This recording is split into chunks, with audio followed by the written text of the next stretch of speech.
Tak na ľadovej ploche je už všetko pripravené na uvedenie Pála Demitra do Siene slávy. Slovo dostáva Marián Slovák, no a dostane sa k slovu alebo k spevu aj Nela Pocisková, veľmi známa slovenská speváčka, ktorá zaspieva pesničku z muzikálu 8 svetadiel, ktorý mal paradoxne premiéru práve v deň smrti Pála Demitru. Milí priaznivci slovenského i českého hokeja, dobrý večer.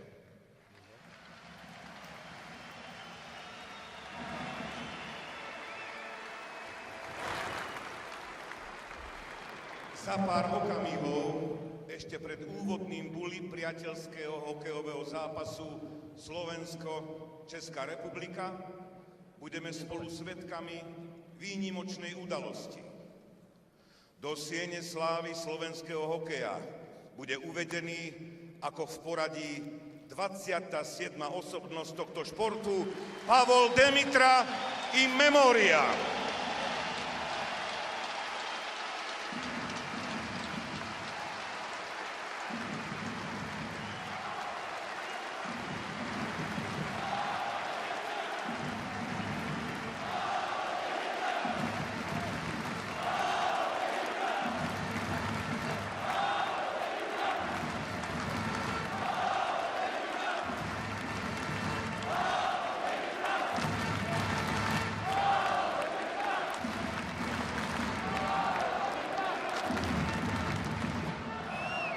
Pavol Demitra bol hokejový gentleman, umelec na ľade, skutočný idol miliónov fanúšikov tejto krásnej hry po celom svete. Narodil sa 29. novembra v roku 1974 v Dubnici nad Váhom. Počas svojej kariéry pôsobil v slovenskej Extralige v klube Dukla Trenčín, 16 sezón v prestížnej NHL v kluboch Ottawa Senators, St. Louis Blue, Los Angeles Kings, Minnesota Wild, Vancouver Canucks a napokon aj v kontinentálnej hokejovej lige v mužstve Lokomotív Jarosľav. V najcennejšom drese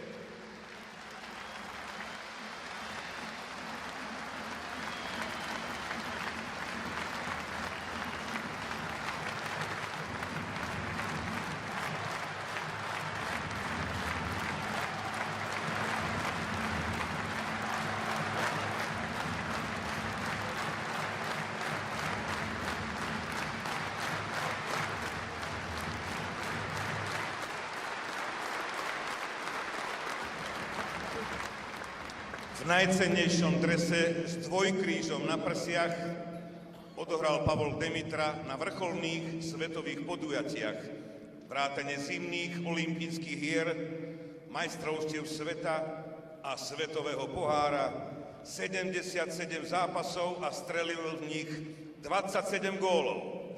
Viacere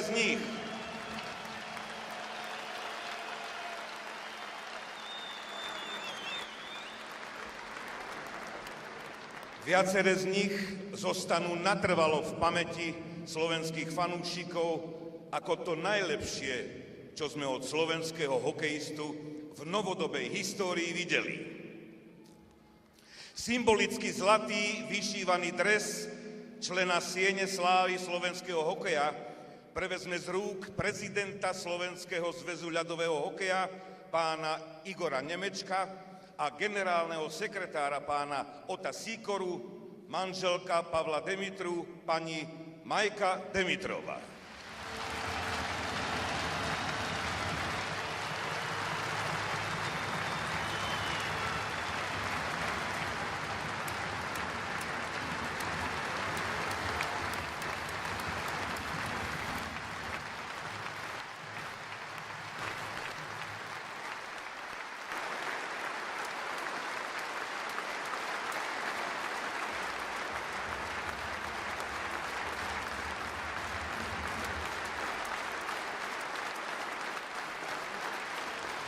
Kto vymyslel, že jeden kamera má na dve kamery? To...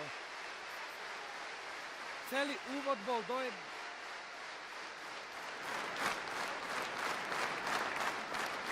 Vážené dámy a páni, vrcholné športové majstrovstvo a hernú virtuozitu Pavla Demitru si teraz pripomenieme v strihovom dokumente na videokocke.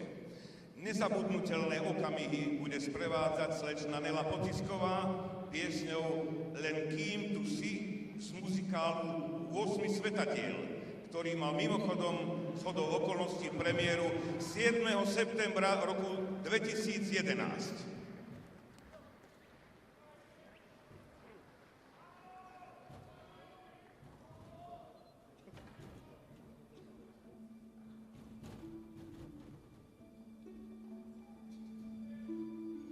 Paľko Demitra, za nás všetkých ti chcem povedať, že ty si stále s nami.